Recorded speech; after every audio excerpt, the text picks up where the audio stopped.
नमस्कारम। आज मैं बात करना चाहता हूँ निर्मल वर्मा के बारे में।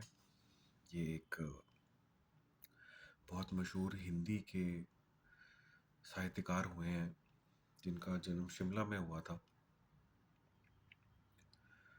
इनकी किताबों से मेरा इनकी लिखाई से मेरा परिचय बहुत अ, हाल ही के दिनों में हुआ। कुछ महीने पहले मैंने इनकी लिखी गई उपन्यास पढ़ी, वे दिन, जो उन्होंने शायद तब लिखी थी जब वो 1960 के दशक में चेकोस्लोवाकिया देश, जो अब शायद एक एक देश नहीं रहा है, उस समय चेकोस्लोवाकिया के एक शहर प्राग में एज अ स्टूडेंट रहते थे, as a Indian student staying abroad in Europe. और उन्होंने उसके बैकग्राउंड में वो कहानी को लिखा। उसके उस वे दिन वाली उपन्यास को पढ़ने के बाद मैंने उनका एक कहानी संग्रह है परिंदे, वो पढ़ा। अभी 2 दिन पहले ही मैंने उनका एक और उपन्यास पढ़ना खत्म किया जिसका नाम है एक चिथड़ा सुख। और एक चिथड़ा सुख पढ़ते पढ़ते भी मुझे कुछ कुछ वे दिन जैसी फीलिंग आ रही थी कि ये मैं क्या पढ़ रहा हूँ, इतना स्लो है, बहुत कुछ हो नहीं रहा है, कुछ बहुत घट नहीं रहा है।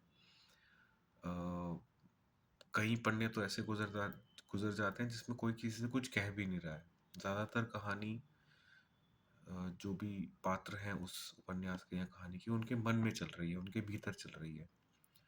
उनको मौसम कैसा लग रहा है, उनको किसी की शक्ल पे क्या भाव दिख रहे हैं, किसी के चेहरे पे उनको बहुत ही महीन और सूक्ष्म और नुआंस्ड इमोशंस दिख रहे हैं।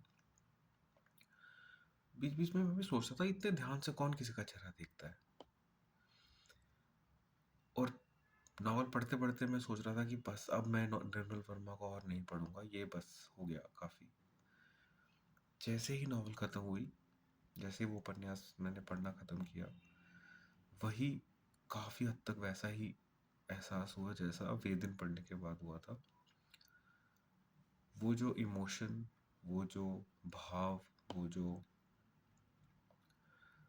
ख़याली दुनिया उन्होंने बुनी अपनी लिखाई में, जो पढ़ते समय इतना प्रभावित करती है, लेकिन नॉवल ख़त्म होने के बाद, उपन्यास की या कहानी ख़त्म होने के बाद जो उसका असर रह जाता है और कई दिनों तक वो खाली समय में या चलते फिरते या कुछ और सोचते समय एकदम से वो पात्र याद आ जाएंगे। ये खासियत है निर्मल वर्मा की। इसलिए फिर मैंने लिखा अपने आप के लिए कि ज़रूर पढ़िए निर्मल वर्मा को, और इंतज़ार कीजिए उनकी कहानी या उपन्यास ख़त्म होने का, जादू तभी शुरू होगा। तो ये था आज का लेखक जिसके बारे में मैं बात करना चाहता था। मेरा नाम है लव शर्मा। धन्यवाद।